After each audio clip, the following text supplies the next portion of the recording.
আমি চ্যালেঞ্জ করলাম মমতা ব্যানার্জিকে যে 3000 মাইক্রো অবজারভারের মধ্যে একজনও যদি পশ্চিমবঙ্গের বাইরের রাজ্যে কর্মরত কোনো মাইক্রো অবজারভারের নাম আপনি দেখাতে পারেন তাহলে আমি ক্ষমা চাইব, আর আপনি যদি দেখাতে না পারেন আপনাকে ক্ষমা চাইতে হবে। পশ্চিমবঙ্গের কেন্দ্রীয় সরকারি সংস্থা বা আধা কেন্দ্রীয় সরকারি সংস্থাতে কর্মরতদের বিষয়েই গাইডলাইন প্রকাশ করেছে ইলেকশন কমিশন। এক্ষেত্রে তারা বাইরের রাজ্যে কর্মরত এই রকম বিষয় মমতা ব্যানার্জিকে কে বলেছে, কোন পুলিশ তাকে বলেছে আমার জানা নেই।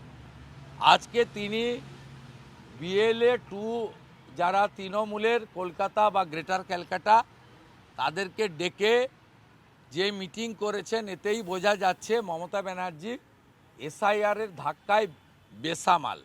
যিনি গোটা ভারতকে হেলিয়ে গুজরাটকে হেলিয়ে দেবেন বলেছিলেন, নিজেই হেলে গেছেন, তার আজকে আর্তনাদে বোঝা যাচ্ছে। এবং আজকে তিনি পুলিশকে, আমরা অনেক পুলিশ দেখেছি এর আগে, আমরা দেখেছি ডগ ক্যাচার পুলিশ, আমরা দেখেছি ফুলকে আটকানোর জন্য পুলিশ, আমরা দেখেছি দড়ি ধরা পুলিশ, আমরা দেখেছি অনেক ধরনের পুলিশ। এই প্রথম দেখলাম মমতা ব্যানার্জি পুলিশকে বলছেন রাজনৈতিক কর্মসূচির মাইকটা কেন পুলিশ দেখে নিল না। তাই আজ থেকে পশ্চিমবঙ্গে আরও একটি পুলিশ চালু হলো, mike testing police. Mike testing পুলিশের আজকে উদ্ঘাটন করলেন মাননীয় পুলিশ মন্ত্রী নেতাজি ইন্ডোর স্টেডিয়ামে। আজকে তিনি নিজের রাজনৈতিক দলের লোকেদের বিভ্রান্ত করেছেন। তিনি বলেছেন নাম না থাকলে 6 নম্বর ফর্মে আবেদন করতে ERO বা EROর কাছে। আমি তৃণমূলের BLA 2দের বলবো, আপনাদের নেত্রী, আপনাদের সুপ্রিমো তথ্য জানেন না, পড়াশোনা নেই এবং ভেতরে ঢোকেন না, লোককে কান দিয়ে দেখেন। এক্ষেত্রে আপনারা এর বুদ্ধিতে পড়বেন না। BLO যারা বুথে বুথে আছেন তাদের কাছেই 6 নম্বর ফর্ম দিতে পারবেন, 7ও দিতে পারবেন, 8ও দিতে পারবেন। আর শুনানির সময় ERO বা ERO আপনাদের ডাকবেন, মাইক্রো অবজারভারের উপস্থিতিতে শুনানি হবে। শুভেন্দুদা, বারবার করে মমতা বন্দ্যোপাধ্যায় অমিত শাহকে টার্গেট করেন, অমিত শাহকে নিয়ে বাজে কথা বলেন।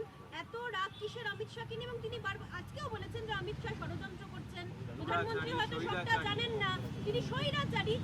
কেন টার্গেট অমিত শাহ? উনি যেভাবে ইলেকশন কমিশনকে ঠকিয়েছেন আরিজ আফতাবকে রেখে, সেই ঠকাতে পাচ্ছেন না, তাই রাগটা গিয়ে পড়েছে কেন্দ্রীয় স্বরাষ্ট্রমন্ত্রীর উপরে।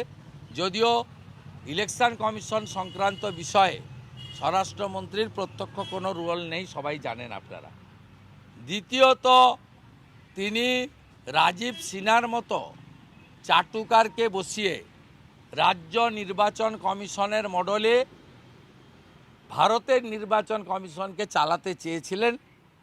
সেগুড়ে বালি দিয়েছে ECI এবং CO, দুটো অফিস। এটাতে ওনার খুব রাগ হয়েছে। ওনার রাগ হয়েছে ইলেকশন কমিশনের অফিসকে নিজের পার্টি অফিসে পরিণত করতে চেয়েছিলেন। এক চিঠিতে election commission shipping corporation of ইন্ডিয়াতে অফিস শিফটিংয়ের ব্যবস্থা করে দিয়েছে।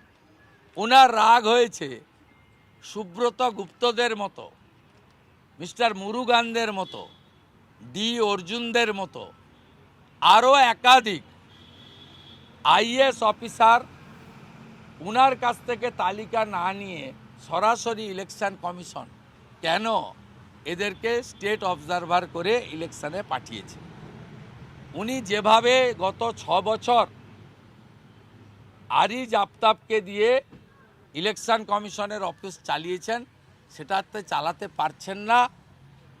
তাই উনার রাগটা গিয়ে দিল্লির উপরে পড়েছে এবং ভারতবর্ষের বর্তমান আয়রনম্যান স্বরাষ্ট্রমন্ত্রী নরেন্দ্র মোদীজির যোগ্য মন্ত্রিসভার সহকর্মী, যার নেতৃত্বে ডক্টর শ্যামাপ্রসাদ মুখার্জির স্বপ্ন পূরণ হয়ে 370 ধারা 35-এর এ কাশ্মীরে বাতিল হয়েছে, সেই অমিত শাহজিকে টার্গেট করেছেন। এতে কোনো লাভ হবে না।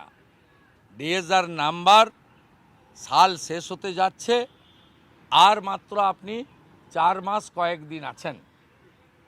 আপনি ভালো করে কেক খান, এক্সমাস পালন করুন, নলেন গুড়ের পায়েস খান, জয়নগরের মোয়া খান, আর যা যা আনন্দ করতে চান করে নেন। এপ্রিল মাসের পরে আপনাকে কেউ কম্পার্টমেন্টাল চিফ মিনিস্টার আর বলবে না, যেহেতু আপনি আমার কাছে হেরেছেন। আপনাকে এবারে প্রাক্তন মুখ্যমন্ত্রী বলবে। বাংলায় জেতান দিল্লি কেড়ে নেব, কর্মীদের ভোকাল টনিক মমতা।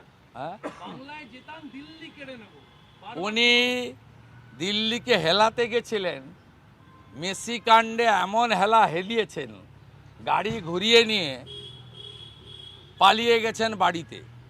15 বছরে প্রথমবার পয়াকারে পা, গাড়ি ঘুরিয়ে মারছুট, এ দৃশ্য আপনারা দেখেননি। তো ভগবানের মার, এ মার চলতে থাকবে। 100 দিনের প্রকল্প থেকে গান্ধীর নাম বাদ। আরে রাম তো একটি মহাকাব্যের চরিত্র। কে বাদ দিয়েছে? বাপু কাকে বলা হয়? বাপু কাকে বলা হয়? এইসব মিথ্যা কথা, ঢপবাজি। আপনি অ্যাম্বুলেন্সগুলো ছবি লাগিয়েছেন, 60% টাকা তো নরেন্দ্র মোদীজির ভারত সরকারের। জাতীয় যে স্বাস্থ্য মিশনের টাকা আপনি অ্যাম্বুলেন্সগুলোতে লাগিয়ে দিয়েছেন নিজের ছবি। আপনি পারেন করতে? আপনি প্রধানমন্ত্রীর অরুণোদয় কর্মসূচি, সোলার আলো, আপনি কয়েকদিন আগে বিজ্ঞাপন দিয়েছেন আলোশ্রী বলে। অতএব বাপুকে, নেতাজি সুভাষচন্দ্র বসুকে, সর্দার প্যাটেলকে কী করে রেসপেক্ট দিতে হয়, এটা নরেন্দ্র মোদীকে আপনার কাছ থেকে শেখাতে হবে না। অতএব নাম ছোট করেছে যাতে বেশি লোক বলতে পারে, শব্দবন্ধন কম খরচ করতে পারে, কিন্তু বাপুর নামে হয়েছে। আর বাপু মানে সবাই জানে মহাত্মা গান্ধীকেই সম্মান দিয়ে বলা হয়। অতএব আপনার এসব কথা মাথায় সাজে না। আপনি আরবি সংস্কৃতিকে বাংলায় আনতে চান। আপনি আমাকে প্রত্যেকটা কর্মসূচিতে বাধা দেন। আর আজকে হুমায়ুন কবির বেলডাঙ্গাতে তার রাজনৈতিক দলের প্রকাশ করলো, তাকে অনুমতি নিতে হয়নি, 500 পুলিশ পাঠিয়েছেন। আপনি মা কালীকে প্রিজন ভ্যানে তোলেন, আর বাবরের নামে ধর্মীয় প্রতিষ্ঠান গড়ার জন্য আপনি 1000 পুলিশ দাঁড় করান। আপনার মুখ থেকে সব কথা মানায় না। দীপু দাস বাংলাদেশের এক হিন্দু যুবক মিথ্যা প্রচার করে জ্যান্ত পুড়িয়ে দিয়েছে। মুখ্যমন্ত্রীর মুখ থেকে কোনো বক্তব্য নেই কেন? দীপু তো বাঙালি, দীপু তো গুজরাটি নয়, বিহারি নয়। আপনার একটা শব্দ নেই কেন? আপনি এখানে 50 মিনিট না 1 ঘন্টা মাঝে 20 মিনিট মাইক গন্ডগোল হয়েছিল, সেটাও ষড়যন্ত্র। কখনো বলছেন ষড়যন্ত্র, আর কখনো বলছেন পুলিশ দেখে নেবে। সেখানে তো আপনি একবারও দীপু দাসের মর্মান্তিক ঘটনা নিয়ে মুখ খোলেননি। অতএব মানুষ দেখছে আপনি এবারের নির্বাচনে চুরি যাতে করতে না পারেন, তার জন্য ইলেকশন কমিশন চেষ্টা করছে। আমরাও অধীর আগ্রহ অপেক্ষা করে আছি। গত লোকসভা ভোটে সব দফাতে আপনার লোকেরা ক্যামেরা বন্ধ করে ভোট করেছিল। আমার অনেক দিন ডিউ আছে, তথ্য প্রমাণটা সামনে আনা, সেটা আমি আপনাদের নতুন বছরের প্রথম সপ্তাহে দিয়ে দেব। খবর মিলছে যদি তিনি রাজসাক্ষী হন তাহলে কি তৃণমূলের বিপদ আসন্ন? তৃণমূলের কি বিপদ আসন্ন? না, যদির উত্তর দেব না। রাজসাক্ষী হবেন? যদির উত্তর আমি দিতে পারবো না, হবেন কিনা উনি বলতে পারবেন। উনি বলতে পারবেন, আমি বলতে পারবো না। আপনারা বিজেপির মমতা মুখপাত্র আপনার বিভাজন করার চেষ্টা করছেন, মতুয়াদের আপনারা মধ্যে টাকা মতুয়াদের দিয়ে মধ্যে টাকা দিয়ে বিভাজন করার চেষ্টা করছেন, এই অভিযোগ করছেন মুখ্যমন্ত্রী এবং মতুয়াদের উদ্দেশ্যে তিনি বলেছেন যে আপনারা বিজেপির কথা বিভ্রান্ত হবেন না। বিজেপি যা করে সবই টাকা দিয়ে, আর উনি যা করেন সব কিছু ভালোবাসা দিয়ে। ওনার এই মিথ্যাচার অনেক মানুষ দেখেছে। উনি বরাবরই হিন্দুদের বিভক্ত করতে চান। উনি পাহাড়ে 11টা বোর্ড বানিয়েছেন নেপালিদের ভাগ করার জন্য, Bhutia board, Lepcha board, Tamang board. উনি নমশূদ্র বোর্ড বানিয়ে মুকুল বৈরাগীকে দিয়ে নমশূদ্রদের বিভাজন করতে চেয়েছেন। উনি বংশীবদন বর্মনকে দিয়ে ওখানে রাজবংশীদেরকে, সেখানে আবার একটা রাজবংশী বোর্ড বানানো, আবার কাকে বসিয়েছেন নতুন, এখন বংশীবাবু খারাপ হয়ে গেছে হয়তো।